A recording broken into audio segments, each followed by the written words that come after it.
اعوذ باللہ من الشیطان الرجیم بسم اللہ الرحمن الرحیم۔ اسی طرح سے ایک سوال یہ بھی آیا کہ جس آدمی کی آمدنی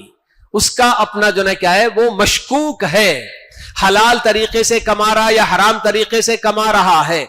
جب تک ہمیں یقین نہیں ہے، یعنی کہ یہ خاص کر مسلمان کے تعلق سے، جو مسلمان جس کی آمدنی حلال ہے یا حرام ہے ہمیں نہیں معلوم ہوتا ہے، تو وہاں آدمی جہاں تک ہو سکے پرہیز کرے، کیونکہ اللہ کے نبی صلی اللہ علیہ وسلم یہی بتاتے ہیں کہ جو مشتبہ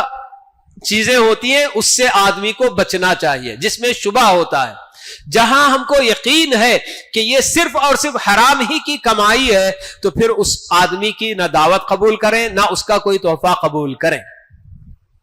یہ اور بات کہ دینے والے حرام کمائی سے بھی صدقہ بھی کرتے ہیں، اللہ کے نام پر دینے کے بھی جو کام کرتے ہیں، لیکن اللہ رب العالمین جیسے کہ اللہ کے نبی صلی اللہ علیہ وسلم بتاتے ہیں کہ ان اللہ طیب لا يقبل الا طیبا،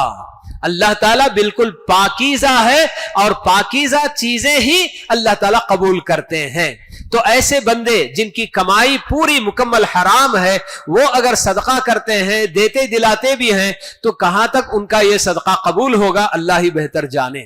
لیکن بہرحال ہمیں اگر معلوم ہے کہ یہ بندہ ایسا ہے کہ جس کی آمدنی حرام کی ہے تو ہمیں اس سے پرہیز کرنا ہے، لیکن ہمیں معلوم نہیں ہے، ہمیں اگر معلوم نہیں یقین کے ساتھ، تو پھر ایسی جگہ پر ہمیں رکنے کی کوئی ضرورت نہیں، بلکہ اس کی بھی چیزیں لے سکتے ہیں، قبول کر سکتے ہیں۔